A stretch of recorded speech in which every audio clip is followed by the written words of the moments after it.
के अंदर एक और प्रधान हमारे समक्ष हैं, उनसे बातचीत करेंगे जनता के विषय में, समाज के विषय में, देश के विषय में। तो बहुत बहुत स्वागत है आपका प्रधान जी। आपका पूरा नाम क्या हो और अपना गांव? अशोक त्यागी, ग्राम धीरखेड़ा, जिला मेरठ, ब्लॉक खरकोदा।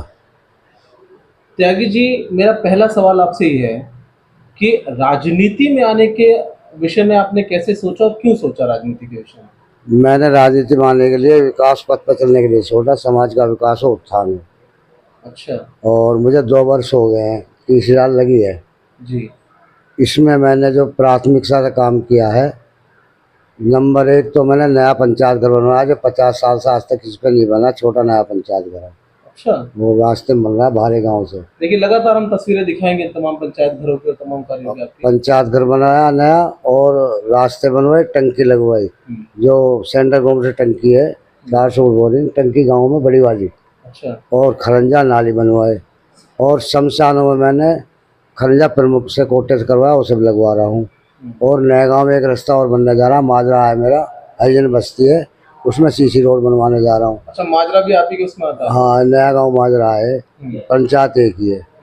और उसमें मेरा SC समाज और कश्यप समाज, 2 समाज हैं उसमें। अच्छा, हाँ, इसलिए मैं दूना द्वेष भाव छोड़ के नैतिकता मूल तत्वों पे काम कर रहा हूँ समाज में। मेरा एक सवाल ये भी है कि जिस वक्त आपने, जब आपको ये मौका मिला, क्योंकि 1 साल प्रधानी किसी और पर रही, फिर उसको स्थगित किया गया, फिर उसके बाद आपको जिम्मेदारी दी गई, तो महज 3 साल के कार्यकाल के अंदर ये तमाम कार्य कराना चुनौती भरा रहा या क्या आपको कठिनाई आई? नहीं, मैंने अपने व्यवहार से और समझा कर कोई जमीन, मैंने कोई मुर्दा जो है ना पूर्व में न जाके उन्हें समझा के भाई यहाँ 595 बंजन नंबर है, मैंने कहा ये खाली है, बड़े पंचायत में हो जाएगी, 2-3 बिटोड़े रखे, वही प्रधानी ठा लेंगे, आराम से डालो, कोई दिक्कत नहीं है। अच्छा, वो बड़ी शांति से कर। और मैंने बल दीवार करवाई गौशाला की, उसमें जो जमीन ही जो 50 साल से लोग बो रहे हैं चरागा की, अच्छा, और चकरोड भी, वो आराम से प्रधान जी 50 साल में खा लिए, कोई पुलिस नहीं आई।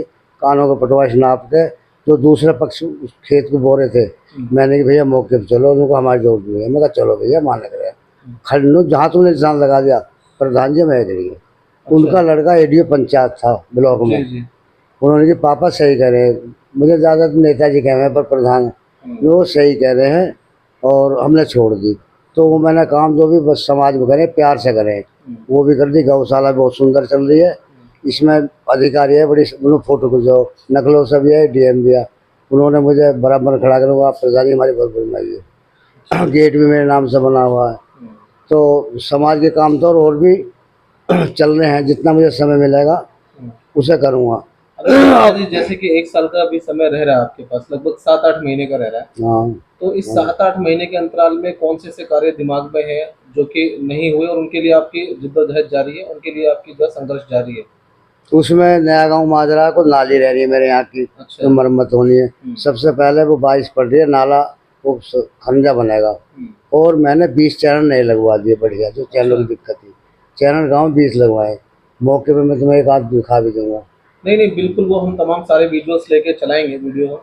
अच्छा, मैं एक चीज़ ये जानना, यहाँ की जो शिक्षा की व्यवस्था है, शिक्षा की व्यवस्था के अंदर क्या आपका योगदान है? शिक्षा का क्या प्रभाव है? शिक्षा हमारे यहाँ जो से ये पश्चिमी में आ रहे हैं, वो बड़ी स्कूलों की बड़ी दिक्कत है, झोपड़ी पड़ी है, उनको जो आज तक बच्चे भी उनमें दब गए। हमारे शिक्षा का स्तर बहुत बढ़िया है। मैंने उनमें सब तुम्हारे प्राइवेट स्कूलों में लैट्रिन शौचालय सब बढ़िया, अभी स्कीम आई ही। और साबुन मैंने कह दी भाई, बच्चे हैं जो समूह है, इनमें एक साबुन रखो। अच्छा, हाँ, हाथ धोने के लिए साबुन रहनी चाहिए। स्वच्छता का भी बहुत ध्यान है। हाँ, स्वच्छता अभियान, ठीक, स्वस्थ है तो हमारा भारत भी स्वस्थ है जी। तो बच्चों के मिड डे मील वगैरह मिड डे मील सही चल रहा है, उसकी भी मैं देखभाल करता रहूँ। अच्छा, और दोनों कॉलेजों में सही है। अच्छा, पेड़ों का भी काम है, पेड़ भी मैंने लगवा दिए। अच्छा, उत्तर प्रदेश के अंदर एक कवायद चल रही है कि कुछ स्कूलों को बंद किया जा रहा है, आपके यहाँ कोई ऐसा मामला सुनने को आया? हाँ, एक हमारा माजरा है, ये 3 स्कूल में 5 टीचर है उसमें। हाँ, बच्चे होने चाहिए 55 या 56, बच्चे 40-43 में। अच्छा, वो मुझे बोला BSC के आगे खरगोदा, मैंने एक बात की, भाई तुम धीरखेड़ा से बच्चे हमारे यहाँ, तुम प्रयास करो, तुम शिक्षा मित्र हो नए गाँव के, आप अपने नए गाँव में घूमे, बच्चों को 10 बढ़ाओ, अगर नहीं बढ़ाओगे तो ये गवर्नमेंट का नुकसान और पैसा बेकार जा रहा। शिफ्ट हो जाओगे, वो बच्चे यहाँ शिफ्ट हो जाएंगे। जी जी जी। अब मेरे यहाँ बच्चे जब ठीक है, हाँ। जूनियर में उसमें प्राइवेट भी नहीं है। हाँ। बोले हमारा स्कूल चला जाएगा प्रधान जी, मैं क्या करूँ? अच्छा अच्छा। मैं इसमें क्या क्या करूँ? आप जो है इसमें मेहनत करिए, अपने 10 बच्चे भी नए गाँव से करिए। अब नियम एक है, 5 साल से बच्चा कम नहीं बैठता प्राइमरी में, बिल्कुल। है यहाँ 3 साल को बैठा देते हैं। जो तुम बच्चे वहाँ भेज रहे हो नर्सरी इसमें मत भेजो, सब भेज रहे तो जैसे जूनियर हाई स्कूल से चलाओ प्राइमरी में। और जहाँ सब सुविधा, जो सुविधा किताबों की फीस की कर रही है गवर्नमेंट ने, प्राइमरी पहले नहीं ही स्मार्ट वो भी लगा दिया मैंने, अब लगा स्मार्ट क्लास। देखिए ये कहीं ना कहीं विपक्ष टीवी जो है, टीवी जो हाँ सीसी कैमरा, हाँ वो लगा, टीवी नहीं उसको पढ़ा जाएगा उसमें। अच्छा, देख एलईडी वगैरह, एलईडी लगी है, स्मार्ट बोलते हैं अच्छा, स्मार्ट बोर्ड, हाँ स्मार्ट बोर्ड वो लगवा दिया अभी। अरे वाह। और उसमें यहाँ से देखते रहे कि आप पढ़ा रहे हैं ना क्या कर रहे हैं, वो लगा अभी 8 दिन हो गए। और मैंने सॉफ्ट बोरिंग करवा दिए, जो छत का पानी है स्कूल का लेंटर का, वो उसमें पानी आवे, इसको परमात्मा बता रहा हूँ लिखे, वो पानी भी मैंने बोरिंग करवा दिया जो उसमें जा। अरे वाह, मतलब क्या इंजीनियरिंग भी कर रखी है आपने पहले? ना ना ना ना और जो लेटरिन है उनका पानी नाली में जाना चाहिए, गड्ढे सोखते के जाकर गड्ढे के बनवाए। अगर 12,000 रुपये दिए गवर्नमेंट ने, लेटरिन बनवाई है तो उसमें उन्होंने की है जो कस्टमर है कि हम अपनी जोर से लगाओगे, हम 12 के देनदार हैं। अब बिना रिश्वत के आपको 12,000 में कोई ब्लॉक वाला 1 रुपया नहीं मांगेगा। अच्छा देखिए प्रधान जी, कुछ कॉलोनियाँ भी आई हैं आपके गांव में, कुछ आपके कार्यकाल के अंदर कॉलोनी कुछ हुई है? नहीं हुई? नहीं डेवलप नहीं है कॉलोनी, इंडस्ट्रियल एरिया हमारा, तो कॉलोनी कोई नहीं है, इंडस्ट्रियल एरिया वो बहुत विकसित है। जो मकान बनाने के लिए बोलते हैं, ग्रामीण योजना जो आते हैं घर बनाने के लिए, हाँ वो आपके कार्यकाल में हुआ कुछ? हाँ उसे बताऊंगा, उसमें कारण है। पश्चिमी क्षेत्र में अब हमारे यहाँ जैसे वाल्मीकि है, ये नियम है, मैंने बोर्ड लगवा रखे हैं दीवारों पर, उसमें नियम ये है बुंदेलखंड साइड जो आती है 8-7 जिले में, तो उस साइड में गरीब लोग ज़्यादा हैं। यहाँ पक्का मकान जो बनना है गरीब के लिए वो पक्का है ऑलरेडी। अगर उस पर झोपड़ी है, कच्चा है या लेंटर पड़ रहा है, गाटर पड़ रहे हैं, उसके लिए नहीं है। मकानों को आवेदन दिए हैं लेकिन बन नहीं पाए, जो सर्वे हुए हैं तो पक्के मकान निकले। अच्छा, आप गवर्नमेंट के साथ कोई बेईमानी करना नहीं चाहते ना, कि भाई गवर्नमेंट का पैसा गलत जगह नहीं जाना चाहिए, ये कहीं ना कहीं उद्देश्य झलकता है इस बात से आपको? ना बहुत बेस्ट है, मेरा मतलब यूँ है, मैं तो ये चाहता हूँ, मेरा भावना जो है आदमी देख के करो दरिया में फेंको। मैं मार्केट बनाता हूँ पहले, तो वही परेशान होगा मेरे से। कर्म प्रधान अपने आगामी चुनाव को लेके क्या योजनाएं हैं दिमाग में? आगामी ये है, अगर सीट सामान्य आती है तो सामान्य जनरल आदमी सामान्य में लड़ सकते हैं। सामान्य में आने की ज्यादा उम्मीद है आपकी सीट की, जिस तरह से सर्वेक्षण चल रहा है? हाँ मुझे आसार तो यही लग रहे हैं। सर्वेक्षण बता रहे हैं हम, क्योंकि हम लगातार सर्वेक्षण में बैठ रहे हैं, तो उस कारण मैं बता रहा हूँ, क्योंकि मेरे पास तो पूरी लिस्ट है। तो उसके अनुरूप यदि सामान्य आती है, जिसके काफी चांसेस हैं आपके आने में, तो फिर क्या तैयारियां आपकी? उसमें ये है, मैं जनता ही कह रही है, मगर मैं तो और रह लिया भाई ना, और किसी को मौका मिलो, क्योंकि ना आपने 3 साल में इतना सुंदर काम करा है।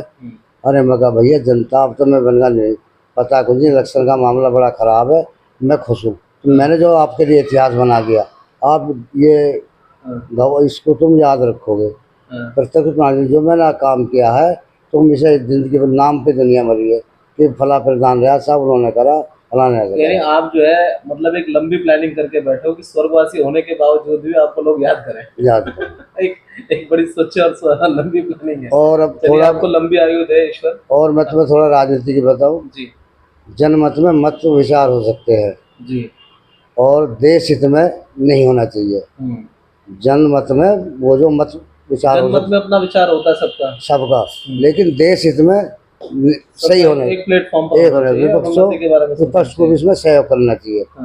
और मैं जो करता हूँ, ये हमारी जो पार्टी है प्रतिशोध की राजनीति नहीं करती, नैतिकता पर मूल तत्व पर राजनीति करती है। हम प्रतिशोध की राजनीति करती हमारी पार्टी, नैतिकता पर मूल तत्व पर। अच्छा, दरअसल में ये कितनी सच्चाई है, क्योंकि आप एक तजर्बेकार नेता हैं, आप पार्टी के जो है काफी लंबे समय से जो है वो सेवा करते आए हैं, लगभग 25-30 साल मैंने अनुमान लगाया, एक जानकारी निकाली आपके विषय में कि आप लगभग 25-30 साल से पार्टी ज़्यादा ही हो गए। तो इस कार्यकाल के अंदर आपको क्या लगता है कि पार्टी के अंदर क्या धर्म को लेके कोई वाकई भेदभाव है? पर उसमें कि भाई नहीं मुस्लिम के खिलाफ काम करना नहीं नहीं, ऐसा कुछ नहीं है। मुस्लिमों को एक संदेश दें आप अपने मैं दे रहा हूँ, उनकी जो गलत फहमी है ना, हमारा जो है सबका साथ सबका विकास और सबका विश्वास, इस पद पर काम कर रही है पार्टी। जो विपक्ष है वो गुमराह कर रहा है। उन्होंने कहा धर्म की और भाषा की, क्षेत्र की राजनीति हमारी पार्टी नहीं करती है, विपक्ष को बात को गुमराह करता है। भाषा की, क्षेत्र की राजनीति नहीं होनी है, ना धर्म की। धर्म से राजनीति का क्या मतलब। प्रधान जी, आपके पास यदि कभी कोई आपको याद हो कोई ऐसा इंसिडेंट जिसमें मुस्लिम समुदाय के लोग आपके पास आए हो आपसे मदद मांगने के लिए और आपने वो काम करा हो? चाहे है, अभी हमारे गांव में तो है नहीं, आसपास में है, त्याला सोड़ा है। मेरी बात ही उनसे होता रहा, मेरे चकलियाँ 100 बीघे का। क्या लगे जो आदमी गलत है उनके लिए है, योगी सरकार इतनी बढ़िया है, और जो गलत है उन पर जोर पड़ रहा है। हम जब गलत नहीं, हमें क्या करेगी? इन मुसलमानों ने भ्रम फैला रखा। अच्छा। इस आधार पे हमें बताऊंगा तुम्हें ये। अब यादव और मुंडा, अब जो है जो धर्म की राजनीति करेगा, फूट गिरेगा, दंगे करावेगा, वो जमीनी स्तर पे तो उतर नहीं रहे। अब ये जो है अखिलेश या सपा के लोग हैं। हाँ, सपा, ये तुम्हारे राहुल, 99 सीट मिल गई। 99 543 सीट होती हैं, उसमें भी बच्चों के पढ़ने के लिए 543 होता है ना रिजल्ट। उसमें 99 लेके भगा फिर रहा कि तू तो बहुत बड़ा होगा बन गया। अच्छा। पहले तो तू विपक्ष में बैठने लग गया, 43 सीट है तुम्हें, 56 चाहिए उसके लिए। दूसरी बात, ये सब बेकार है। जमीन जनता देख रही है, देश भी देख रहा, ये क्या बोल रहे हैं, ये क्या कह रहा। उसका जो उत्थान है स्टेट सरकार का और सेंट्रल सरकार का, अपने अब ये सोलर लग रहे हैं भाई, बिजली का वो मत करो, सोलर लगवाओ, कम पैसा सब्सिडी हम दे रहे हैं, शिक्षा में भर्ती भी खोल ली है, सब बात में। ऐसा कुछ नहीं। इनको जो अभी इनका कहना है इंडियन एक हो जाओ, मोदी को रोको। अरे तुम रोको क्या, जनता रोकेगी। अब आयोग को कहते हैं चुनाव आयोग निष्पक्ष है, सर्वोच्च न्यायालय। अब सरकार को तो छोड़ दिया, संविधान छोड़ दिया राहुल ने, अब चुनाव उसको आयोग को उंगली उठा रहा। भाई जब तुम हार जाते हो, जब तो ठीक रहता, हारने के बाद में आयोग ठीक है, और जीत जाते हो, जीत जाते तो आयोग ठीक है। हाँ, हार जाते। अगर किसी प्रदेश में हार जाते तो वहाँ चुनाव आयोग ठीक नहीं, भी खराब है, वहाँ चुनाव आयोग भी खराब है, प्रक्रिया भी ठीक ना फोड़ते आयोग पे, जहाँ हार जाते हैं उस पर ठीक ना फोड़ते। बस ऐसा हुआ भी, क्योंकि विधानसभा का जब इलेक्शन थे तो मैंने 5 स्टेट कवर किए थे, जिसमें कि तेलंगाना में इनको 1 स्टेट मिल गया था, बाकी 4 स्टेट इनके हाथ से निकल गए थे। 3 स्टेट उसमें जो है वो केरल में भी, सिर्फ तेलंगाना में नाम एक ही मिली है। तेलंगाना में सिर्फ तेलंगाना इनको मिला था कांग्रेस को। इसके अलावा ये जो है वो मध्य प्रदेश पे हार गए थे, 4 सीट पे हार गए थे, 4 राज्यों में सरकार, 4 राज्यों में बीजेपी की सरकार आ गई थी। नहीं, उनकी तो सब ज्यादा है, किस्में हो रही है इनकी तो 4 राज्यों। मैंने ये कहा है कि अब मौजूदा मैं अभी जो 5 राज्यों के चुनाव हुए थे मैं उनकी बात कर रहा हूँ। हाँ, जिनमें तेलंगाना, राजस्थान, मध्य प्रदेश ये शामिल थे। राइट। ओवरऑल देश के अंदर तो 21 राज्यों में इस वक्त बीजेपी की सरकार है, गठबंधन के साथ, और कहीं पर इंडिपेंडेंट। चलिए, ये तो हो गई एक नेशनल लेवल की बात। मैं आखिरी और अहम सवाल की तरफ आऊंगा, क्योंकि आपने अपनी भावना भी जाहिर करी प्रधान जी की आप आगे इच्छुक नहीं है, लेकिन इतना तजर्बा होने के बावजूद और इतने लोगों का समर्थन होने के बावजूद क्या आपको नहीं लगता कि नहीं आपको दोबारा मैदान में शायद उतरना पड़ेगा? ये त्याग की भावना से, मतलब हम त्यागी है जिसके अंदर त्यागी के त्याग की भावना नहीं। ये जो ब्राह्मण है उनमें से है सबसे बुद्धि जो ब्राह्मण रहे हैं, ये गौड़ ब्राह्मण, तो उसी से हमें, लेकिन हमें त्याग करना चाहिए। अगर हमारा भाई आ रहा सामने, भले ही मेरा चांस बन रहा, तो मुझे त्याग करना चाहिए, भाई मेरा भाई है, भले ही मेरा अच्छा काम। गाँव वाले आपको त्याग करने देंगे, वो आगे वो तो भविष्य बताएगा। चलिए, बहुत बहुत धन्यवाद। तो देखिए, हमारी ये कोशिश होती है कि देश भर के अंदर अलग अलग राज्यों से, अलग अलग गाँवों से हम ऐसे नायाब लोगों को आप तक पहुंचा सकें। मुझे बहुत उम्मीद है कि त्यागी जी के, प्रधान जी के विचारों को सुनकर आपको बहुत अच्छा लगा होगा, और आप एक एक गाँववासी तलक, एक एक क्षेत्रवासी तलक इस वीडियो को ज़रूर पहुंचाएंगे। कैमरा पर्सन राजेश डंडियाल के साथ मैं फुरकान, हापुड़।